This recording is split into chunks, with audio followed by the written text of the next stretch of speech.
Welcome to food X channel. இப்போ நம்ம என்ன டிஷ் பண்ண போகிறோன்னா, கொங்கு நாட்டு சமையலில் வந்து கொள்ளு மசியல் பண்ண போகிறோம். அது கொள்ளு வந்து ஃபஸ்ட்டு நல்லா வாஷ் பண்ணி எடுத்துக்கணும். வாஷ் பண்ணிவிட்டு அதில் தண்ணி ஊற்றி ஒரு 8 hours 6 to 8 hours ஊற வைக்கணும்.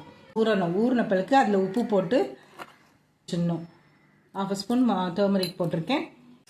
இப்போ ஒரு மண் சட்டி வச்சுருக்கேன். இல்லாட்டி உங்களுக்கு கிட்ட கடாய் இருந்தாலும் பரவாயில்ல. கொஞ்சம் எண்ணெய் ஊற்றிக்கோங்க. 2 டீஸ்பூன் எண்ணெய் ஊற்றிக்கோங்க. வெங்காயம் போட்டுக்கோங்க. அதில் கொஞ்சம் பூண்டு போட்டுக்கோங்க. ஒரு 10 to 15 பல் பூண்டு போட்டுக்கோங்க. பச்சை மிளகா 2 போட்டுக்கோங்க. காஞ்ச மிளகா 2 போட்டுக்கோங்க. கருவேப்பிலை போட்டுக்கோங்க. தனியா ஒரு 2 ஸ்பூன் போட்டுக்கோங்க. சீரகம் இப்போ எல்லாத்தையும் ஒன்றா போட்டுக்கோ. ஒரு 5 நிமிஷம் வதங்கட்டும். அதுக்கப்புறமா நம்ம வேக வச்சு கொள்ளு போட வேண்டியது. ஒரு 5 நிமிஷம் வதங்கின பிறகு பார்த்துக்கிட்டோம். நம்ம வெங்காயம் பூண்டெல்லாம் போட்டு வதக்கியிருக்கோங்க. ஒரு 5 நிமிஷம் வதங்கினதும் கொஞ்சம் கொத்தமல்லி, ஒரு 2 டீஸ்பூன் கொத்தமல்லி போட்டுக்கோங்க.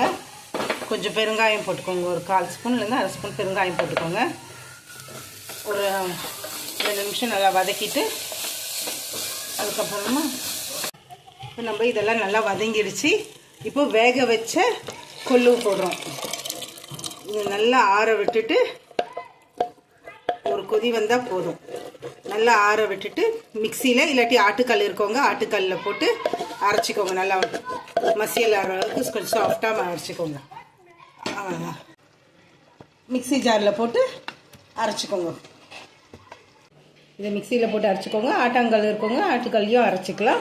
நம்ம கொள்ளு மசியல் ரெடி ஆகிடுது. இப்போ கொஞ்சம் திக்காக இருந்தால் கொஞ்சம் தண்ணி சேர்த்துக்கோங்க. கொஞ்சம் தண்ணி உப்பு செக் பண்ணிக்கோங்க. உப்பு பார்த்துக்கோங்க. என்ன உப்பு தேவைன்றதை பார்த்துக்கோங்க.